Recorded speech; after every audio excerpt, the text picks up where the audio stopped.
AP ముఖ్యమంత్రి Nara Chandrababu Naidu YS Jaganmohan Reddy పైన విరుచుకుపడ్డారు.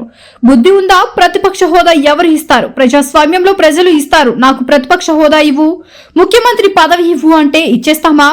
ఏ హోదా అయినా ఇవ్వాల్సింది ప్రజలు. మీరు చేసిన అరాచకాలకు ప్రతిపక్షంకు కూడా పనికిరారు అని తీర్పు ఇచ్చారు. బుద్ధి ఉందా? ప్రతిపక్ష హోదా ఎవరు ఇస్తారే? ప్రజలు ఇస్తారు. నాకు ముఖ్యమంత్రి ఇస్తే నేను అసెంబ్లీకి వస్తానంటే నేను ముఖ్యమంత్రి ఎవరిస్తారు? ప్రజాస్వామ్యంలో ప్రజలు ఓట్లేస్తారు. ఏ పార్టీని ఎక్కడ కూర్చొని పెట్టాలో వాళ్ళు డిసైడ్ చేస్తారు. మీరు చేసిన అరాచకాలు అన్యాయాలు చూసిన తర్వాత మీరు ప్రతిపక్ష హోదా కూడా తగరనే ఉద్దేశంతో 11 సీట్లు ఇచ్చారు. ప్రతిపక్ష పార్టీ కావాలంటే ఎన్ని సీట్లు కావాలి? 18 కావాలి. 18 ప్లస్ 19 కావాలి. 17.5 ప్లస్ 1 18.5 19 కావాలి. 19 ఉంటే వస్తుంది. అప్పుడు ఎవరు?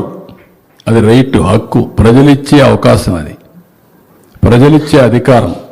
రాజకీయ ప్రభుత్వం ఇచ్చేది కాదు ఇవన్నీ.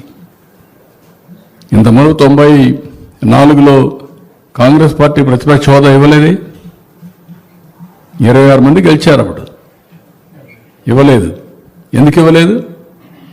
వాళ్ళు అడగలేది, మేము రావనలేదే. వాళ్ళు అప్పుడు వాళ్ళకు ప్రజాస్వామ్యం అంటే తెలుసు కాబట్టి. బెదిరిస్తే వచ్చేదని కూడా ఎట్టవుతుందండి? ఎక్కడ బెదిరిస్తావు? ఎందుకు ఇస్తారు?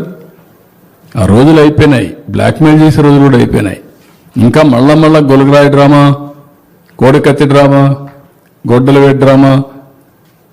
గొడ్డల వేటు గుండెపోటు నేను నమ్మాలా? ఇప్పుడు నేను నమ్మాలా? నీళ్ళు ఇస్తే నీళ్ళు ఇవ్వలేదని నేను నమ్మాలా? ఎరువు ఇస్తామంటే ఎరువు ఇవ్వలేదని మీరు హైజాక్ చేస్తే మేము మిమ్మల్ని రైతు ఉద్యమంగా భావించి మీకు జోహార్లు కొట్టాలా? వాళ్ళు దగ్గర పెట్టుకొని పనిచేయండి మీరు.